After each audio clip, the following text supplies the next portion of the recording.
Samantala, sa gitna ng mga panawagan para sa pagkakasundo ng kampo ni Pangulong Marcos at ni dating Pangulong Duterte, isang matinding pahayag ang ibinato ni Senator Bongo.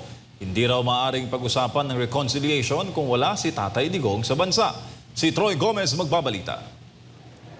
Matapos bumisita sa mga biktima ng sunog sa Tondo, Maynila noong Mayo 21, muling iginiit ni Senador Bongo na dapat ipakita ng administrasyon ang sinseridad sa sinasabing pagkakasundo ni Marcos Jr.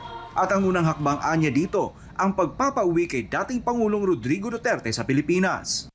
Importante rito yung sinseridad po ng bawat isa. Kung gusto niyo po ng reconciliation, pabalikin niyo muna si Tatay Digong. Siya naman po ang dapat kausapin.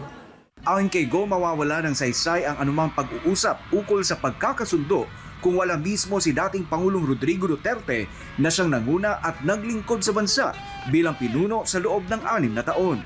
Kung kaya niyo pong ipadala sa loob ng 14 na oras si Tatay Digong, alam kong kaya niyo rin pong ipabalik dito sa lalong mabilis na panahon. Bukod sa panawagang pagpapauwi, ipinaabot din ni Go ang kanyang pag-aalala sa kalagayan ni dating Pangulong Duterte na ngayon nasa edad 80 na. Kasabay nito nananawagan siya sa publiko na ipagdasal ang kalusugan, kaligtasan at kalayaan ng dating lider ng bansa.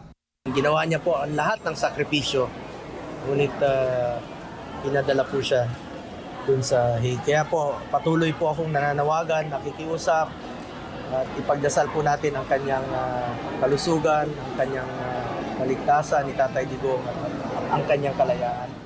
Binigyang diin ni Go ang makataong pamumuno ni Pangulong Duterte sa pagbibigay ng serbisyo kahit sa mga lugar na hindi siya sinuportahan noong halalan. Tulad na lamang ng pagpapatuloy ng proyektong Panguil Bay Bridge bilang patunay na para sa lahat ng Pilipino ang kanyang pamumuno.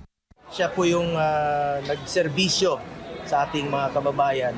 Noong nakaraang 6 na taon, ginawa niya po ang lahat ng sakripisyo. Para sa Diyos at sa Pilipinas kumahal, Troy Gomez nag-uulat, SMNI News.